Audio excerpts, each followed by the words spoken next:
뼈로 가는 혈액 공급의 차단으로 인해 발생하는 통증성 질환을 뜻하는데요. 혈액 공급의 차단으로 골세포 괴사가 일어나기 때문에 결국에는 관절의 파괴로 관절염으로 진행하는 병입니다. 무혈성 괴사는 모든 관절에서 발생할 수 있지만 특히 고관절을 침범하는 경우를 대퇴골두 무혈성 괴사라고 합니다. 원인은 워낙 다양한데요. 첫 번째로 고관절 탈구 및 골절 후 외상이 있습니다.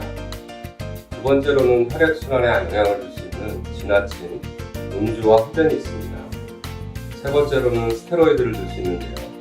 보통 천식이나 류마티스 관절염, 피부질환 등의 치료제로 장기간의 스테로이드를 복용한 경우입니다. 하지만 이런 환자들이 모두 오는 것은 아닙니다. 네 번째로는 내과적인 질환의 합병증으로 올 수 있습니다. 예로는 잠수병이나 크론시병 등이 있을 수 있습니다. 골괴사는 단계별로 진행합니다. 초기에는 증상이 없는 경우가 대부분입니다. 하지만 질병이 진행하면 활동으로 악화되는 서해부나 분부의 통증이 대부분입니다. 병이 더 진행되면 쉴 때도 통증이 나타날 수도 있습니다. 또한 오래 서 있거나 무게를 지탱하기가 어렵고 고관절은 움직일 때 통증이 발생합니다. 일부 환자에서는 요통과 자골신경통을 호소하는 경우가 있어 진단을 놓치는 경우가 있으므로 항상 척추, 고관절, 칠관절을 동시에 평가해야 합니다. 일단 환자의 병력 청취 및 미학적 검사가 중요하고요. 병이 진행되면 단순 방사선 사진으로도 쉽게 진단은 됩니다. 하지만 초기에는 방사선 사진에는 보이지 않는 경우가 있기 때문에 CT나 MRI 등 정밀 검사를 통해 조기에 진단하는 것이 중요합니다. 비수술적 방법은 주기적인 방사선 촬영과 함께 병의 자연 경과를 지켜보는 약물요법, 전기장 치료가 있습니다. 하지만 병이 진행되는 경우 수술적 방법만이 통증을 치료할 수 있습니다. 수술은 크게 관절을 보존하는 치료와 인공관절 치환술이 있습니다. 하지만 대부분의 경우는 인공관절로 치료해야 하는 경우가 많습니다. 다만 병을 초기에 발견 시 관절을 보존하는 방법의 수술이 가능한 것입니다. 인공관절의 경우는 결코 영구적인 치료법이 아닙니다.